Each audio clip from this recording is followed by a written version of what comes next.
Mais les gens ils vont dire, ouais, mais Suzy, c'est pas ton histoire. Ruby, elle, qu'est-ce qui a fait en sorte qu'elle a réussi à atteindre son objectif? C'est qu'il y a eu trois acteurs marquants dans son parcours.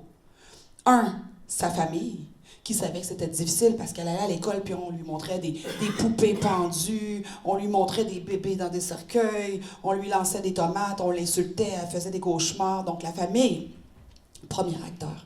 La communauté noire, était derrière elle, puis la supportait, puis disait, oui, tu vas aller à l'école, on est derrière toi. Et le troisième élément marquant, c'était qu'elle a eu un professeur qui a dit, moi, ça va me faire plaisir de te donner les cours, parce que dans la classe, il y a des gens qui avaient dit, les gens blancs, disaient, les parents disaient, non, nous, on ne veut pas que Ruby soit en contact avec notre enfant. Donc, si vous donnez des cours à cette fille-là, si elle est dans la classe, alors tout le monde, nous, on s'en va. On reste pas. Alors, la professeure, elle a dit, bien moi, ça va me faire plaisir, puis elle donnait les cours à Ruby. Et puis finalement, de fil en aiguille, avec beaucoup de persévérance et d'accompagnement, Ruby, elle s'est faite une amie. Et puis elle a atteint son objectif, est devenue heureuse, et puis une citoyenne épanouie et responsable. Donc c'est un peu ça l'histoire de Ruby Bridge. Mais les gens vont dire, ben c'est ça, Suzy, mais c'est pas ton histoire, ça. Non, effectivement, c'est pas mon histoire. Parce que j'ai pas grandi aux États-Unis. J'ai grandi à Chibougamau. J'étais pas la première fille noire à rentrer dans les écoles américaines, mais j'étais la première fille noire à rentrer dans la ville de Chibougamau. Il y avait deux modèles de personnes noires jadis dans les années 80. Il y avait le modèle fille, c'était moi. Moi, j'avais pas de nom. Moi, mon nom, c'était La Noire. Et il y avait le garçon, puis lui, il s'appelait Black. OK? Donc, il n'y avait pas de noir non plus. C'était La Noire et Black. Ça a été ça pendant toute mon enfance. Mais moi, c'est un biais inconscient. Les gens, ils se rendaient pas compte que ça me blessait. Puis je disais, mais moi, je m'appelle Suzy, j'ai des choses à dire, je suis quelqu'un de généreux, j'ai quand même un bon sens de l'humour, je sais faire du tricot, mais on s'arrêtait tout simplement à mon image. Donc, c'est ce que je vais vous raconter un petit peu aujourd'hui. Voilà. OK. Donc, Ruby, on lui lançait les tomates, on lui montrait des bébés morts. Moi, qu'est-ce qu'on entendait? Est-ce que... On peut... Bon, déjà entendu.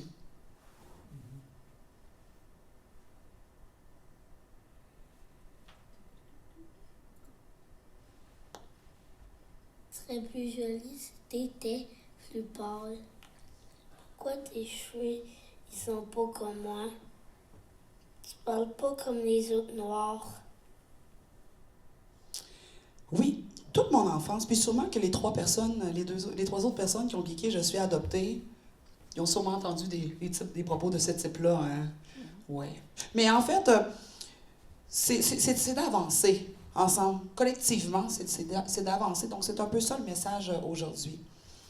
Donc, ça, c'était des phrases que j'avais déjà entendues. À Chibougamau, je vous ai dit qu'on était deux. Il y avait une personne, il y avait un autre garçon. Mais j'ai grandi quand même dans l'absence de modèle noir. Vous connaissez peut-être Monsieur Pierre-Yves Lard, qui est un visage vraiment connu là, au niveau médiatique au Québec. Pierre-Yves a participé à une émission à table avec Monsieur Régis Labaume. Je ne sais pas si c'est un monsieur que vous connaissez. Oui. Oui. Donc, l'ancien maire de la ville de Québec. Donc, ils ont eu une petite discussion ensemble, 2 minutes 50. Est-ce que ça vous intéresse de l'écouter? Oui. OK. Je dis... Ta peau, est-ce que tout ça a fait partie du mesclin qui a fait que, à un moment donné, il y a une révolte contre la société en général, tes parents adoptifs? Ben, c'est sûr.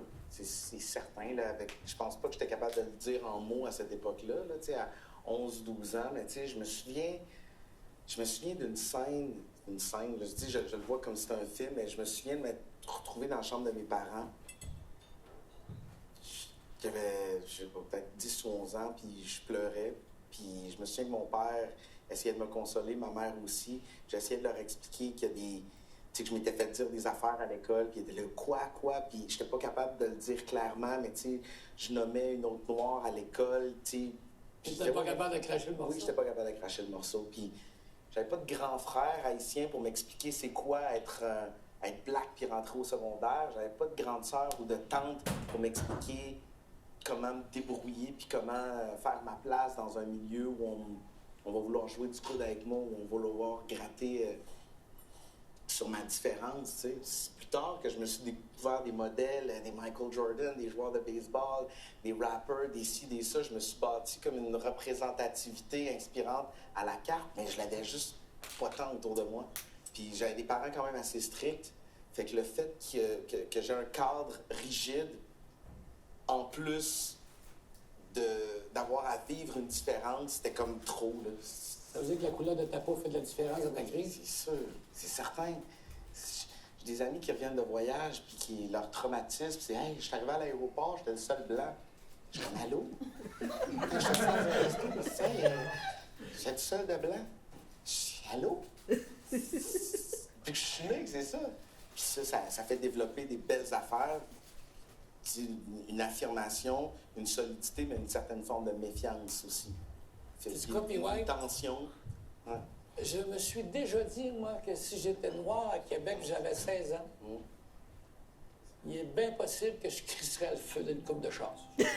Je me suis dit. Tu comprends ce que je veux dire? En arrivant au secondaire, même si je sentais que c'était parfois difficile à assumer, j'ai senti que la différence pouvait attirer des regards intéressants, une certaine forme de curiosité. Puis j'ai senti au secondaire le coolness de ma blackitude. Okay. J'ai commencé à comprendre que quand je prenais la parole, ou quand je montais sur une scène, ou quand on... J'ai senti que je me démarquais. Senti des wow, là. Je dirais que le secret, c'est vraiment de profiter des occasions, de se rencontrer, de se parler et de favoriser une relation d'égal à égal. Le racisme s'installe quand il y a une relation où est-ce qu'il y a un plus fort, puis il y a une personne plus faible. Donc, quand on veut dire, ben ma culture à moi, on est meilleur, oups, c'est là qu'on commence à dire que là, ça devient une forme de racisme, parce qu'il y a un sentiment de supériorité. Mais quand on est dans une relation d'échange, donc j'aimerais ça comprendre, hein, tes cheveux, c'est pas la même chose que moi, comment ça fonctionne, je vois que tu changes souvent de cheveux. Alors là, il y a des questions, mais il n'y a pas de « Ah, mais tes cheveux sont pas beaux, hein? » C'est parce que... Donc là, quand on dit « Là, tes cheveux sont... » Là, on est plus dans des situations de racisme. Mais comment on fait pour diminuer ça? Bien, c'est de se rencontrer, de se parler, puis de faire ce qu'on fait ce matin, de se lever et de venir échanger. Combler sur cette ignorance. Oui, c'est ça, exactement. Ici, ça, c'est vraiment rapidement. Donc, dans le contexte de Mme Ruby-Bridge, ben, c'est vraiment, on disait, c'est sa famille, c'est la communauté qui ont été derrière elle. Moi, même chose, j'ai vécu beaucoup d'intimidation plus jeune. La raison pour laquelle je m'engage et je me réalise énormément dans ce que je fais, mais c'est la raison pour laquelle j'aime accompagner tout le monde, parce qu'on est tous des êtres humains. Donc, il faut sortir, il faut se décloisonner, diminuer les préjugés et tout ça. Donc, je remercie ma famille qui sont là-dessus. Mes parents, moi, c'est eux ici, là. Deux blonds aux yeux bleus, mes deux parents, ils sont pas très grands les deux. Dans ma communauté, j'ai aussi mon parrain, ma tante qui ont été très très présents pour moi, mon conjoint qui est avec moi, qui est très très présent, qui participe à tous mes événements. Et puis ici, ben, ce que je trouvais intéressant, c'est que ici, c'est des amis de longue date avec qui je pouvais m'appuyer. J'étais capable d'être moi-même. Malgré l'adversité, je savais que j'avais des gens qui m'aimaient pour qui j'étais et qui ne regardaient pas ma couleur de peau. Moi, j'ai une amie, celle-ci, là, avec la chandail, elle m'a dit, tu sais, Suzy, moi, là, je me suis jamais même questionnée à savoir comment tu te sentais comme seule fille noire à Chibougamau. Elle dit, la seule chose qui m'impressionnait, c'était de voir ta maison. Il y avait une espèce de communication qui se faisait là, de chez mon oncle et chez mes parents, puis eux, c'était ça qui l'impressionnait. Donc, je dis, c'est drôle, hein, comment la perception est différente. Donc, voilà, je voulais vous montrer. Donc, moi, je suis née en Haïti. J'ai été trouvée, en fait, dans le temps de la guerre, dans les années 80. Et puis, on m'a trouvée derrière la chaise de la gouvernante d'un petit dispensaire. Et puis, c'est une religieuse qui a fait « Oh, ben voyons, ça bouge en arrière de la chaise. Qu'est-ce qui se passe? Oh, un bébé-fille. Je vais aller la porter à l'orphelinat. Ils ne savaient pas quoi faire. Je vais le porter à l'orphelinat. Et mes parents, eux, ont décidé d'adopter parce qu'ils voulaient donner, c'est la phrase de mes parents, une qualité de vie à un enfant qui n'avait peut-être pas la possibilité. Donc, c'est pour ça qu'après ça, ben, je suis arrivée à l'âge de 3 ans et on est venu me déposer directement à Chibougamau. Et puis voilà.